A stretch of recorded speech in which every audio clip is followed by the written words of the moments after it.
as the divine masculine is consciousness or awareness. The High Priestess as the divine feminine is more about the integration of light and shadow within. The High Priestess deals more with subconscious energies. Because the Empress is more in her feminine energy and less balanced within herself, she can receive more, she can lean more into pleasure and play and luxury, and these are really creative energies. When the divine feminine opens up a desire, the divine masculine is called to fill it.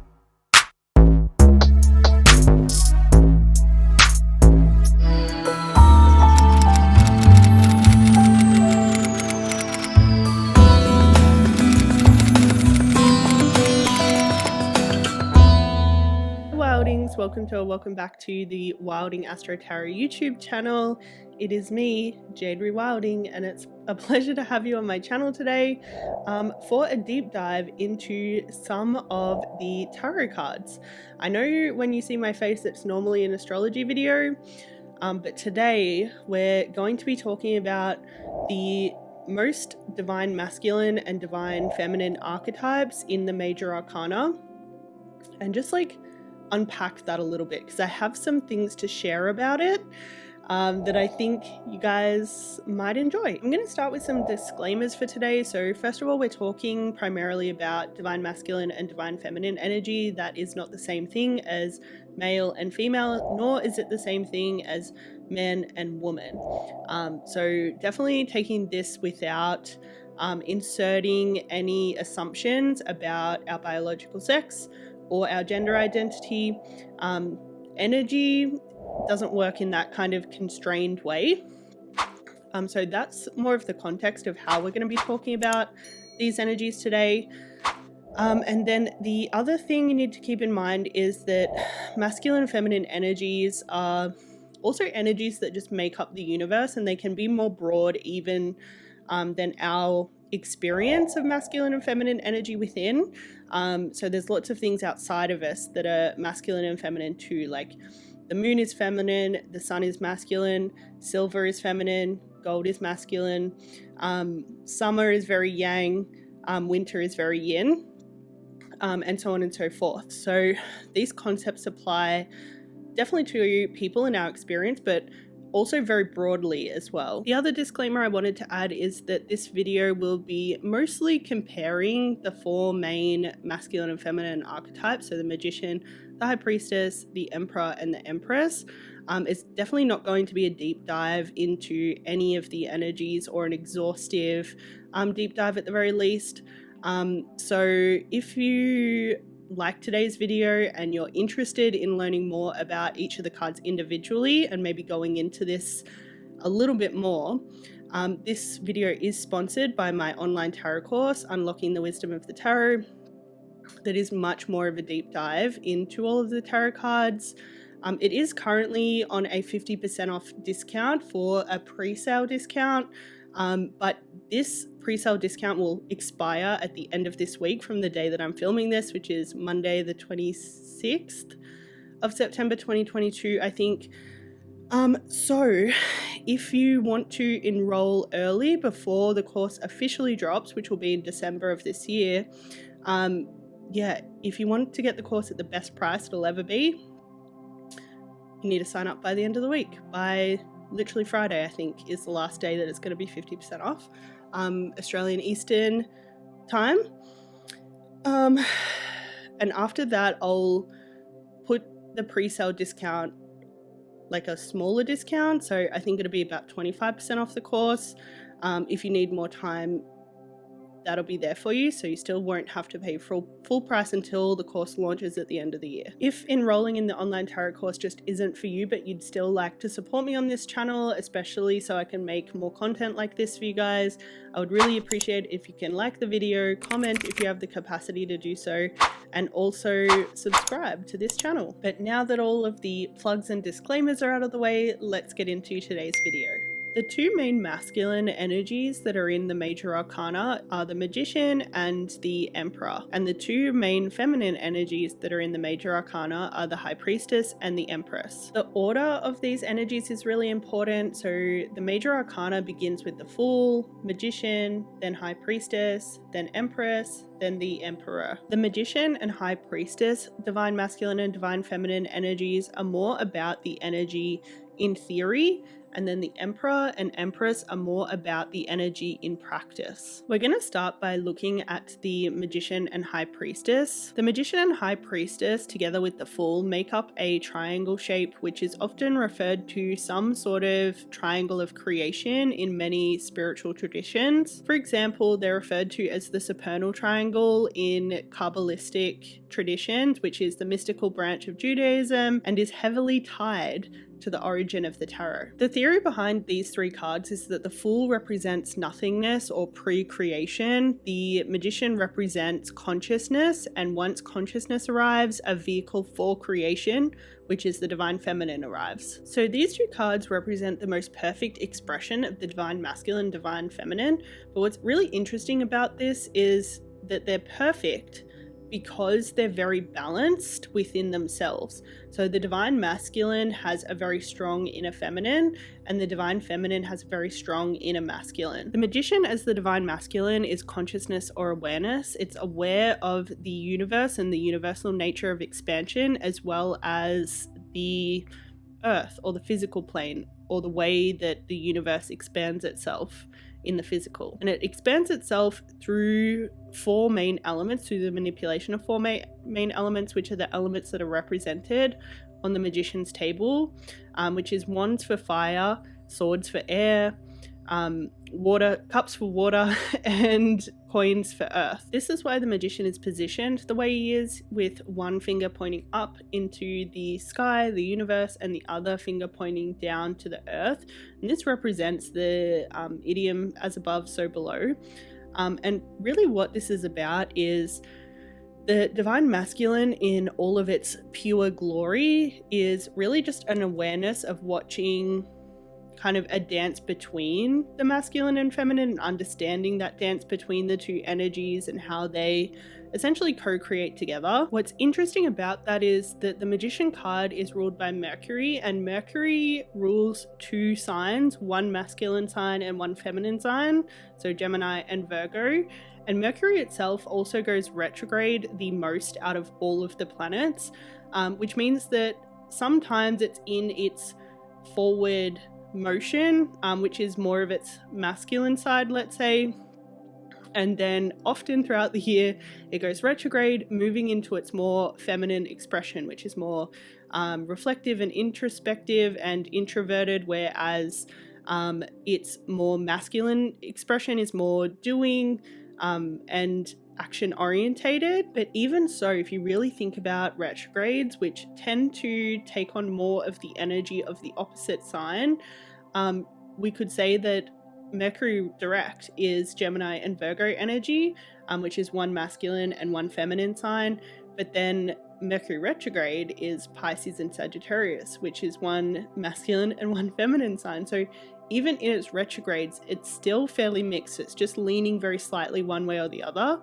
And we could essentially say that about the Magician. He's a masculine energy, but he's just very well-rounded in a way that he leans masculine, but he's got a very present inner feminine energy. The High Priestess as the divine feminine is more about the integration of light and shadow within.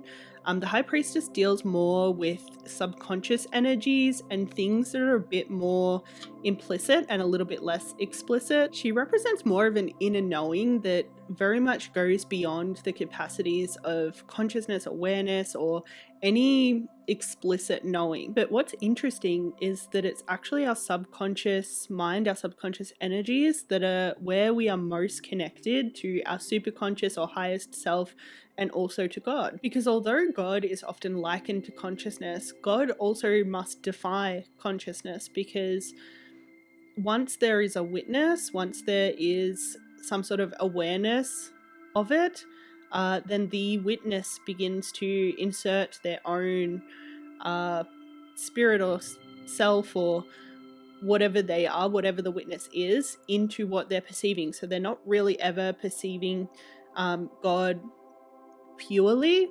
The only way we can experience God purely is to bypass awareness altogether. Essentially, God just is, and I think this is really beautifully represented in some of the symbolism of the High Priestess card. For example, she wears a crown that contains the phases of the moon, so God is all that is, all the cycles of nature as it plays out. She also sits between two posts, one black and one white, and this represents all of the paradoxes or polarities of life, so life and death, good and evil, masculine and feminine, light and shadow. The High Priestess is also associated with the moon, and the moon moves really quickly through the zodiac. In fact, it travels through up to 2 signs a day, meaning that it's constantly moving through every energy of existence. And since the High Priestess represents the integration of all these energies, in a way she is also God.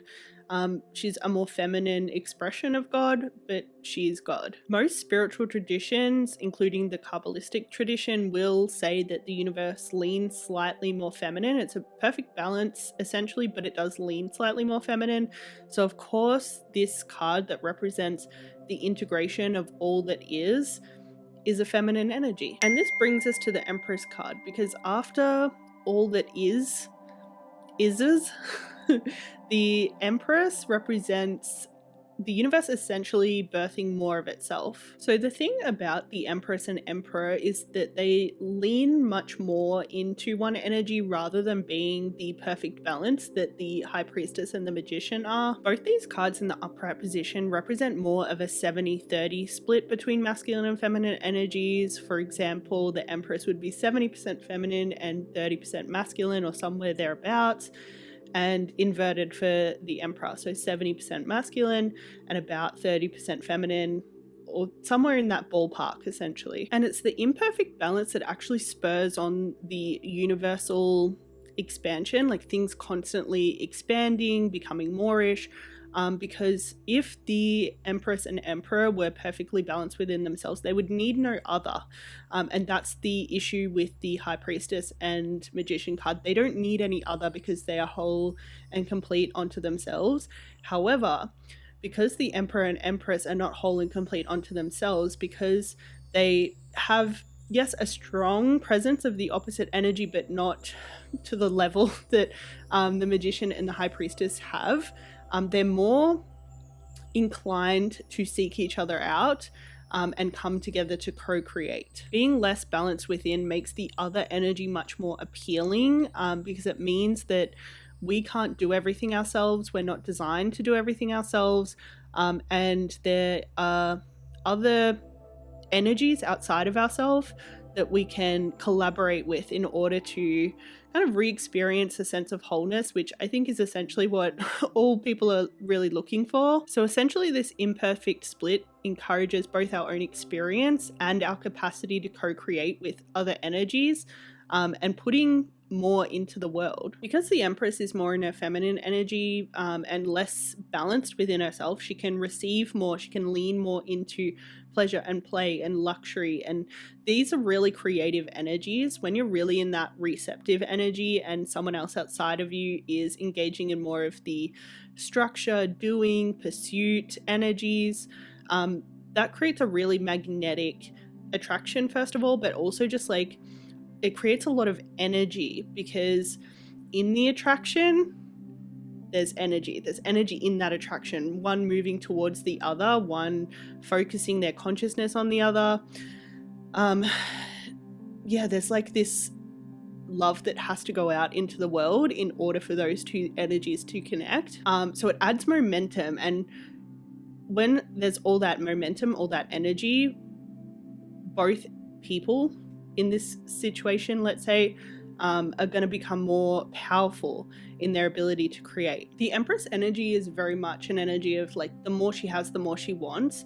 And this is really reflective if you really think about like having a uterus for the majority of feminine energies, not all the feminine energies, but a good portion of them.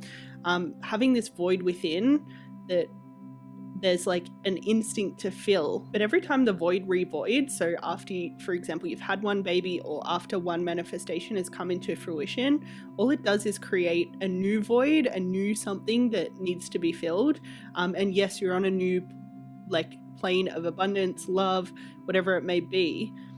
You're already more than you were, but in your more than you were, there's more space for more.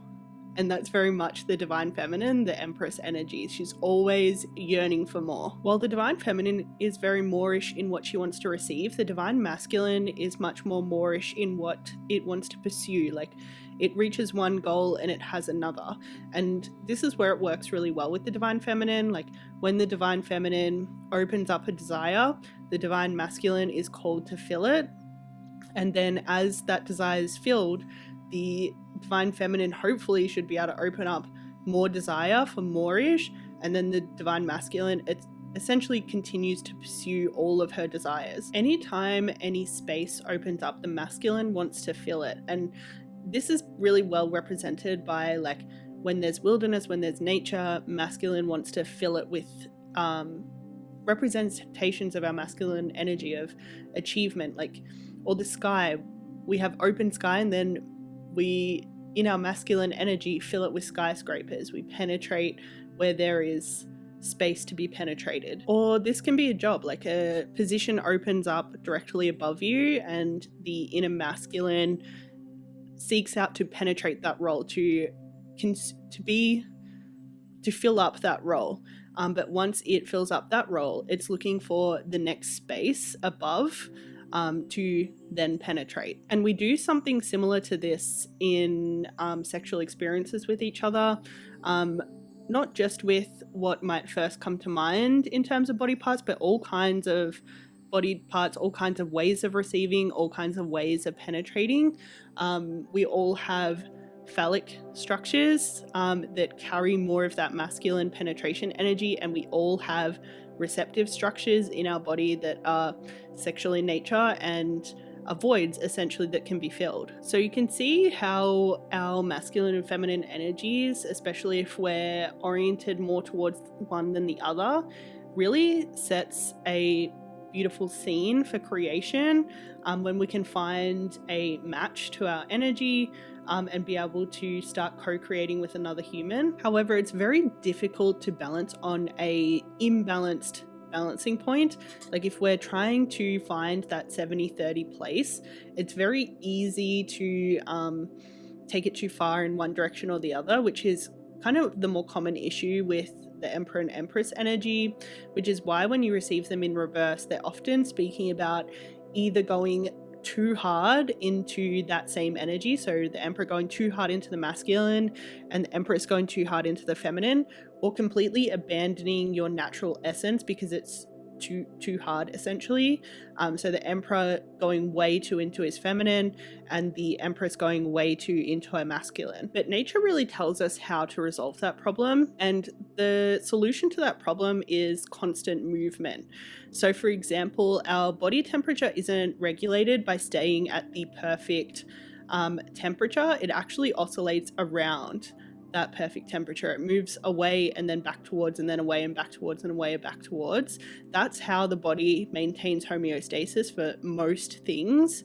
And that's how we can maintain homeostasis for our inner masculine, inner feminine. Like, going from the 50-50 split, whether you're High Priestess or Magician, towards the Emperor Empress split, and then coming back and circling in between those two things is really how we maintain balance. We maintain balance by maintaining the movement between the two feminine and the two masculine archetypes. And these two things working together is actually a better reflection of how nature naturally is, because we can't be creating all the time. And the way that the Emperor Empress energy is set up, it's designed to be very energy creating and then sexually magnetic, and then like very abundant and creative, but it's an impossible energy to maintain all the time. It would wear you out or burn you out really quickly.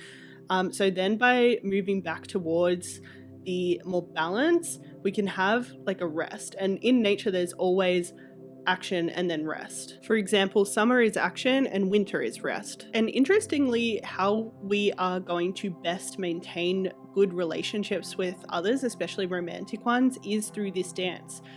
We can't be all sex, all action all the time, all creation all the time.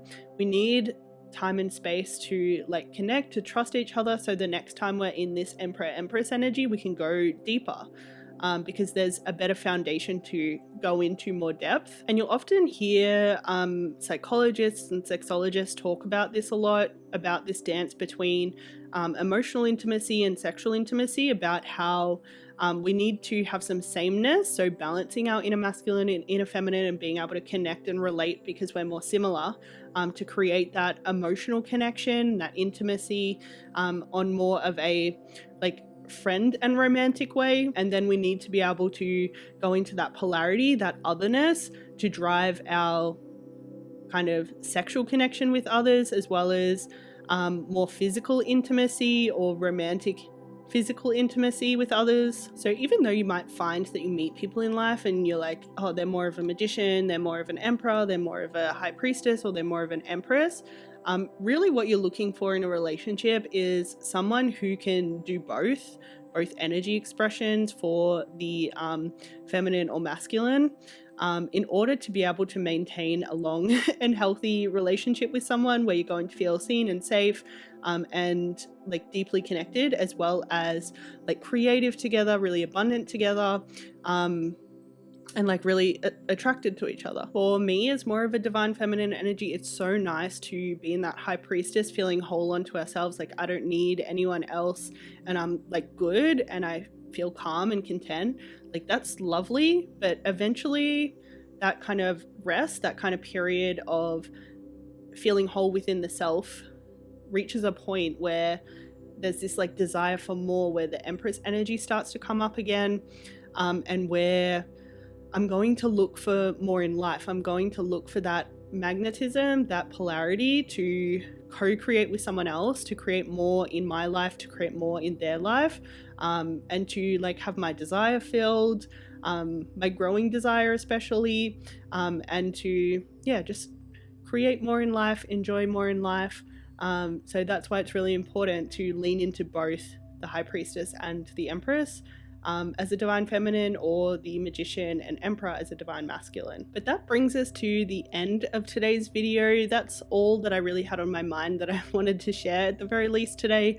So if you made it all the way through the video, thank you so much for watching. Thank you so much for supporting me. I would love if you can leave me a comment if you have the capacity to do so and have something to share about this work in the divine masculine, divine feminine space, and also subscribe to see more videos like this on your page in the future. If you would like any kind of reading with me, I do a tarot only combined astrology and tarot reading, and also a astrology only reading. Then the links to request those will be down below. I go into like what each of those are a lot, so if you want to know more, maybe check out one of my previous videos. Hopefully that's kind of self-explanatory what they are. The last two are very detailed. It's very build your own reading request form. The first one's much more basic if you want tarot only, just to answer a single question. But yeah, that's always there for you. If you need support with anything, that's the best way to reach me. Thanks for watching, and until we see each other again, ciao.